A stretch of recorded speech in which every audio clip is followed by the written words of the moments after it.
முருகன் பக்தர் எல்லோருக்குமே வணக்கங்க. தை பிறந்தா வழி பொறுக்குன்னு சொல்லுவாங்க இல்லைங்களா?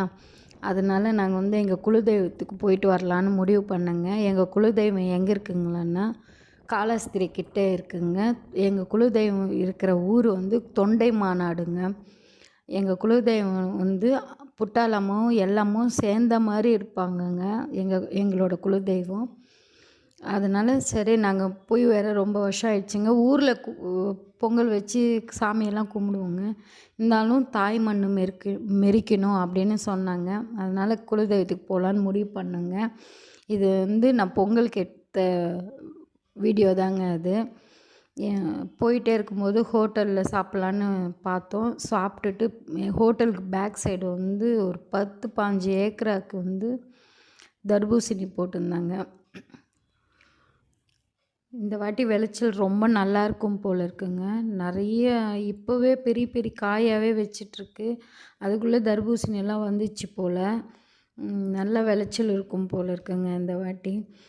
இன்னொரு விஷயம் என்னன்னுங்களா, காலாஸ்திரி எங்கே இருக்குன்னா ஆந்திராவில் தானே இருக்குது. என்னோடய அம்மா வீடு கூட ஆந்திரா தாங்க. நான் சித்தூர் பொண்ணு தான்.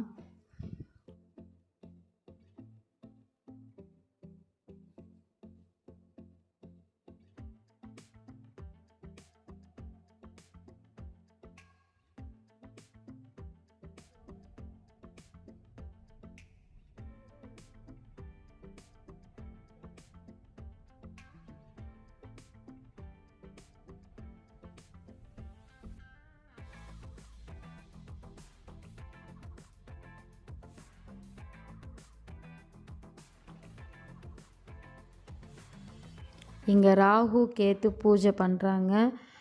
கோமதி சக்கரம்மன் பூஜைலாம் பண்ணுறாங்க. கல்யாணம் ஆகாதவங்க இங்கே பூஜை பண்ணிட்டு போனால் கல்யாணம் சீக்கிரமாக நடக்கும்னு சொல்கிறாங்க. நிறைய தமிழ் ஆளுங்க தான் அந்த பூஜைலாம் பண்ணிகிட்ருந்தாங்க.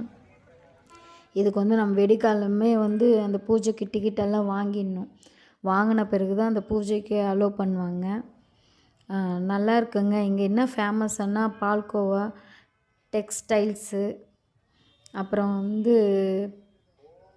கைவினை பொருட்கள், அப்புறம் பூஜை பாத்திரங்கள்லாம் நிறைய இருக்குங்க.